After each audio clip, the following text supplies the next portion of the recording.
Good morning student, मेरा नाम रेणुका दीवान है और लाप्लास ट्रांसफॉर्म का आज मैं इंट्रोडक्शन और प्रोसेस पढ़ा रही हूँ। किसका? तो हम लोग अभी तक जो पढ़े थे ऑर्डिनरी डिफरेंशियल इक्वेशन जो लीनियर था और जिसके कोफिशिएंट क्या थे, कांस्टेंट, वो मेथड हम पढ़ के आ चुके हैं जिसमें बाउंड्री कंडीशन दिया रहता था। ऑर्डिनरी लीनियर डिफरेंशियल इक्वेशन जिसके कोफिशिएंट क्या थे, कांस्टेंट। अब मैं आपको वर्किंग प्रोसेस बता रही हूं किसका हम लोग सॉल्यूशन निकालेंगे। किसका सॉल्यूशन निकालेंगे? ऑर्डिनरी डिफरेंशियल इक्वेशन का जो लीनियर है। लीनियर ऑर्डिनरी डिफरेंशियल इक्वेशन है। Ordinary linear differential equation, ordinary linear differential equation with variable coefficient. मतलब आपका एक डिफरेंशियल इक्वेशन जो ऑर्डिनरी है, जो लीनियर भी है और साथ ही साथ उसका कोफिशिएंट कांस्टेंट नहीं है, उसका जो कोफिशिएंट है वो वेरिएबल है, मतलब टी होगा प्रोडक्ट में। तो उसको हम कैसे सॉल्व करते? लास्ट ईयर आप लोग कॉशीज पढ़े थे जिसमें x square d two y by d x square होता था plus x d y by d x. D y by d x का कोफिशिएंट वेरिएबल एक्स रहता था, तो उसको हम लोग सब्सटीट्यूशन मेथड से सॉल्व करते थे। एक्स इज इक्वल्स टू ई की पावर जेड रखकर हम उसको चेंज करते थे, तो वो linear differential equation with constant coefficient में कन्वर्ट हो जाता था।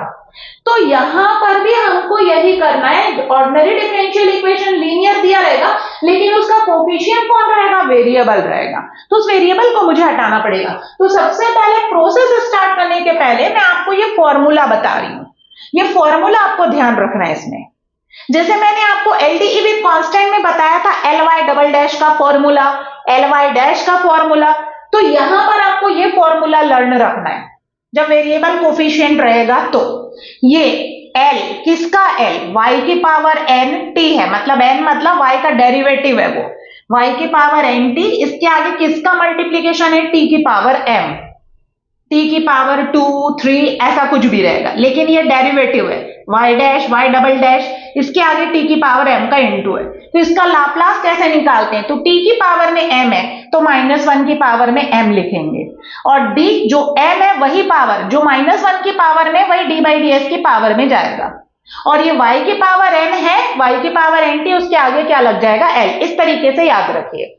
एक बार फिर बोल रही हूं, t की पावर m, y की पावर n, y की पावर n मतलब y का डेरिवेटिव है, इसके साथ t की पावर m का इनटू है, तो -1 की पावर चूंकि यहां पर m है इसलिए m d by D S की पावर m, और l ऑफ क्या आ जाएगा? इसके आगे क्या लग जाएगा? l, और ये रिप्लेस हो जाएगा इससे।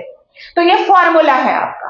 अब ये मैंने एक एग्जांपल दे दिया ताकि उसके बेसिस पर मैं आपको फॉर्मूला को समझा सकूं, प्रोसेस को समझा सकूं, प्रोसेस को समझाने के लिए ये मैंने आपको एक एग्जांपल दिया है। ये क्वेश्चन बहुत ही इंपॉर्टेंट एग्जाम में आया हुआ है, किसी भी यूनिवर्सिटी का पेपर हो ये क्वेश्चन बहुत इंपॉर्टेंट है।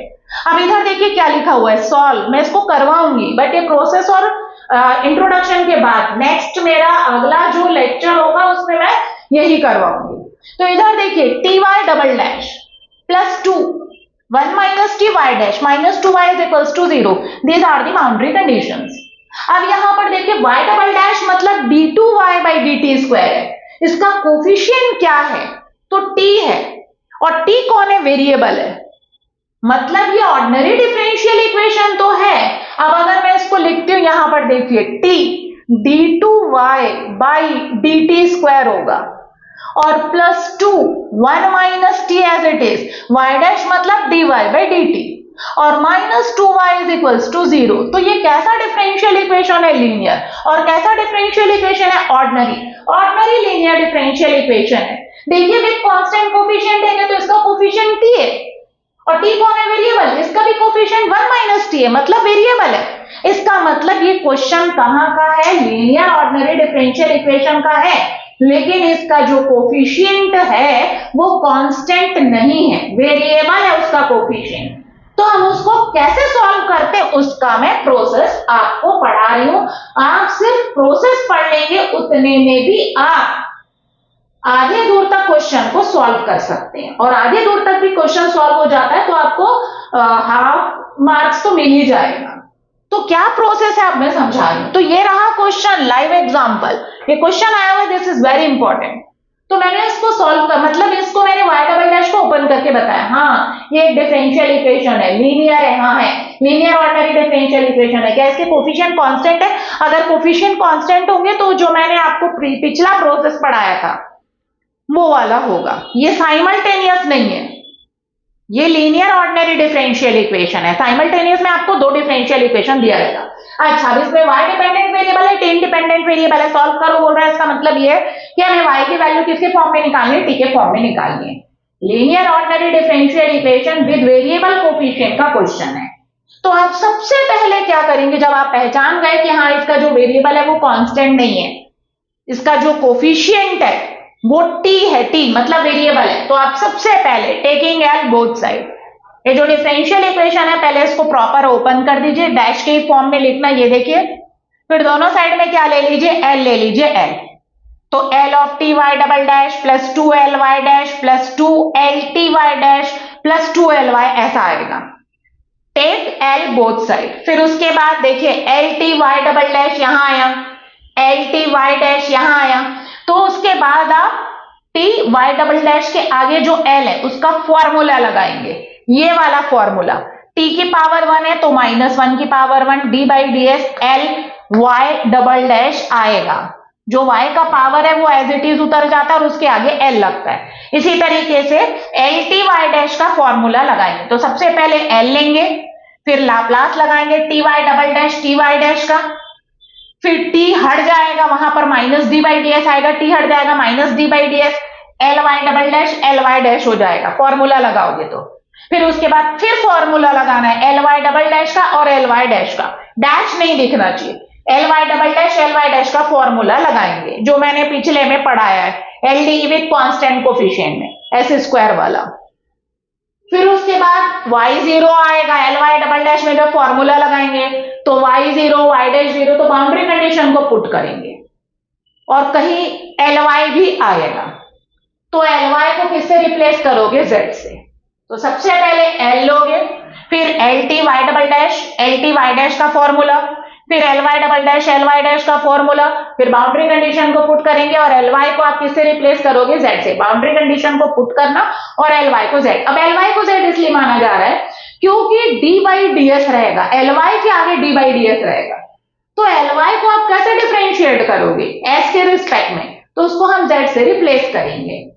तो एल वाई को हम किससे रिप्लेस कर देंगे? z से। After differentiate terms where d by D s present, वही चीज जो मैंने बोला, d बाई डी एस लगा रहेगा तो जहां जहां d बाई डी एस उस पूरे टर्म्स को आपको क्या करना पड़ेगा? डिफरेंशिएट करना पड़ेगा। तो differentiate terms where d by D s present, जहां d बाई डी एस है वहां पर उसको s के रिस्पेक्ट में क्या करना पड़ेगा? डिफरेंशिएट करना पड़ेगा। We will get a differential equation dz by ds in one order and one degree। जैसे आप डिफरेंशिएट करोगे तो आपको dz by ds में एक डिफरेंशियल इक्वेशन मिलेगा जिसकी डिग्री भी 1 होगी और ऑर्डर भी 1 होगा। फिर उसके बाद आप देखिए 1 ऑर्डर 1 डिग्री के डिफरेंशियल इक्वेशन को हम कैसे सॉल्व करते हैं। तो सबसे पहले सेपरेशन ऑफ वेरिएबल लगाइए, dz के साथ z अलग करिए और ds के साथ s। अगर अलग हो जा रहा है तो वो सेपरेशन ऑफ वेरिएबल से सॉल्व होगा। तो इसके बाद मैं यहां बताऊंगी, पहले मैं कंटिन्यूएशन में रखती हूं। तो we will get a differential equation dz by ds in 1 order and 1 degree. जैसे हम डिफरेंशिएट करेंगे dz by ds में हमको एक डिफरेंशियल इक्वेशन मिलेगा जिसकी डिग्री 1 होगी और ऑर्डर भी 1 होगा। Apply separation of variable if variable separated. उसके बाद आप सेपरेशन ऑफ वेरिएबल लगाइए कब? अगर dz के साथ z वाले टर्म्स अलग हो जा रहे हैं और ds के साथ s वाले टर्म्स अलग हो जा रहे हैं, तब आप सेपरेशन ऑफ वेरिएबल लगाइए अगर लग रहा है तो। फिर उसके बाद देखिए we will get z in terms of x। जैसे आप सेपरेशन ऑफ वेरिएबल लगाओगे फिर उसके बाद हम लोग इंटीग्रेट करते हैं। हम लोग डिफरेंशियल इक्वेशन में पढ़े लास्ट ईयर, तो z की वैल्यू s के फॉर्म में आएगी, लेकिन यहाँ तो z है ही नहीं हमारे क्वेश्चन में। हमारे क्वेश्चन में y और t है, तो z को किससे रिप्लेस करोगे? ly। तो z जब ly से रिप्लेस होगा तो ly की वैल्यू s के फॉर्म में आएगी। देन मुझे y चाहिए, y की वैल्यू t के फॉर्म में, then y is equals to l inverse right side में चला जाएगा, जो भी s का फंक्शन है उसके आगे क्या लग जाएगा? l inverse. तो replace z by ly, then we will get ly in terms of s। z को रिप्लेस करोगे ly से तो ly s के फॉर्म में आएगा, then y is equals to l inverse fs। F S का मुझे क्या निकालना पड़ेगा, एल इनवर्स निकालना पड़ेगा, और एफ एस का एल इनवर्स जैसे निकालोगे तो y की वैल्यू किसके फॉर्म में आ जाएगी, t के फॉर्म में, और हमारा डिफरेंशियल इक्वेशन y और t ने दिया है तो हमको सॉल्यूशन भी y और t के फॉर्म में लाकर छोड़ना पड़ेगा। अब मैं यहाँ पर बताई नहीं थी पूरा क्या था, जब हमारा dz by ds में डिफरेंशियल इक्वेशन आएगा 1 ऑर्डर 1 डिग्री का तो हमेशा सेपरेशन ऑफ वेरिएबल नहीं लगेगा, क्योंकि 1 ऑर्डर 1 डिग्री के डिफरेंशियल इक्वेशन को सॉल्व करने के टोटल 6 मेथड होते हैं जो आप लोग प्रीवियस जिस भी सेमेस्टर में हो उसके प्रीवियस सेमेस्टर में आप पढ़ चुके होंगे। 1 ऑर्डर वैसे आप लोग 12th में भी पढ़े हैं, 1 ऑर्डर 1 डिग्री के डिफरेंशियल इक्वेशन को सॉल्व करने के लिए सबसे पहला मेथड होता है separation of variable. Separation of variable में जैसे dz by dx में सपोज dy by dx में आ रहा है तो dy के साथ y अलग करते हैं, dx के साथ x अलग कर हम उसको क्या करते हैं, इंटीग्रेट करते हैं और एक इंटीग्रेटिंग कांस्टेंट लगाते हैं। ये होता है सेपरेशन ऑफ वेरिएबल। दूसरा होता है हमारा होमोजीनियस।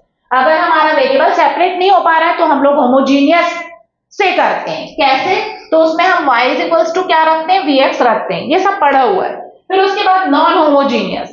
नॉन होमोजीनियस में हम लोग क्या करते हैं, स्मॉल x की जगह कैपिटल X प्लस h और स्मॉल y की जगह कैपिटल Y प्लस k रखकर हम सॉल्व करते हैं। नॉन होमोजीनियस भी नहीं है, सपोज आपका सेपरेशन से नहीं बना, होमोजीनियस से नहीं बना, नॉन होमोजीनियस से, तो हम लोग LDE देखते थे, लैग्रांजियस लीनियर डिफरेंशियल इक्वेशन, जो dy by dx plus py equals to q के फॉर्म में होता था। इसमें हम लोग इंटीग्रेटिंग फैक्टर निकालते थे, उसके बाद हम सॉल्व करते थे। उसके बाद आप लोग बर्नौली पढ़े हो, dy by dx plus py equals to q into y to the power है। ये अगला मेथड, अगर इससे सॉल्व नहीं हुआ तो बर्नौली, और बर्नौली नहीं हुआ तो exact differential equation m dx plus n dy equals to 0, जहां पर हमारा m और n किसका फंक्शन रहता था, x y का। हम देखते थे इक्वेशन एग्जैक्ट है कि नहीं, अगर एग्जैक्ट होता था तो डायरेक्ट सॉल्यूशन निकलता था, और एग्जैक्टनेस की कंडीशन होती है del m by del y equals to del n by del x होना चाहिए। तो ये 6 मेथड लगते हैं अगर आपका 1 ऑर्डर 1 डिग्री का डिफरेंशियल इक्वेशन आ रहा है। तो ऐसा नहीं है कि आपका सिर्फ सेपरेशन ऑफ वेरिएबल वहां पर लगेगा और सॉल्व हो जाएगा, हो सकता है कुछ में आपका ये वाला लगे dy by dx plus py equals to q, ये आपको आना चाहिए, पार्शियल डिफरेंशियल इक्वेशन में ये यूज होगा, dy by dx plus py equals to q। इसमें हमको इंटीग्रेटिंग फैक्टर निकालना पड़ता है, जहां पर p और q किसके फंक्शन होते हैं, x के, तो ये y में लीनियर है, इसी तरीके से x में भी लीनियर बनता है। तो ये रहा मेरा प्रोसेस। तो सबसे पहले एक बार मैं जस्ट रिपीट कर रही हूं, L लेंगे दोनों साइड में, लाप्लास का फॉर्मूला लगाएंगे, T Y double dash T Y dash, T गायब हो जाएगा, टी को पहले गायब करना है। गायब करने के लिए L T Y double dash का फॉर्मूला, टी गायब होगा minus D by D S, T गायब होकर minus D by D S, L Y double dash होगा, टी गायब होकर minus D by D S, L Y dash होगा। फिर एल वाई डबल डैश का फॉर्मूला, एल वाई डैश का formula, dash और डबल डैश गायब हो जाएगा, तो हमारा क्या आ जाएगा, y0 y डैश 0 इस टाइप का आएगा और ly आएगा। तो उसमें हमको बाउंड्री कंडीशन रखकर ly को किससे रिप्लेस करना है, z, क्योंकि ly के आगे d बाई ds होगा, इसलिए बाउंड्री कंडीशन को रखना और तुरंत ly को z से रिप्लेस करना, क्योंकि ly के आगे d बाई ds होगा। फिर उसको हमको क्या करना पड़ेगा, डिफरेंशिएट करना पड़ेगा, z के आगे d बाई ds होगा, तो जो टर्म्स है जिसके आगे d बाई ds लगा हुआ है उसको क्या करोगे, आप डिफरेंशिएट करके d बाई ds को हटाओगे। वैसे d बाई ds हटेगा, आपको डिफरेंशियल इक्वेशन मिलेगा dz बाई dx में, क्योंकि यहाँ पर z हमारा डिपेंडेंट वेरिएबल है। तो dz बाई dx में हमको क्या मिलेगा, डिफरेंशियल इक्वेशन मिलेगा जिसकी ऑर्डर 1 होगा, डिग्री भी 1 होगा। तो आप देखिए सबसे पहले सेपरेशन ऑफ वेरिएबल लग रहा है क्या, dz के साथ z वाले टर्म्स, ds के साथ s वाले टर्म्स अलग हो रहे हैं क्या?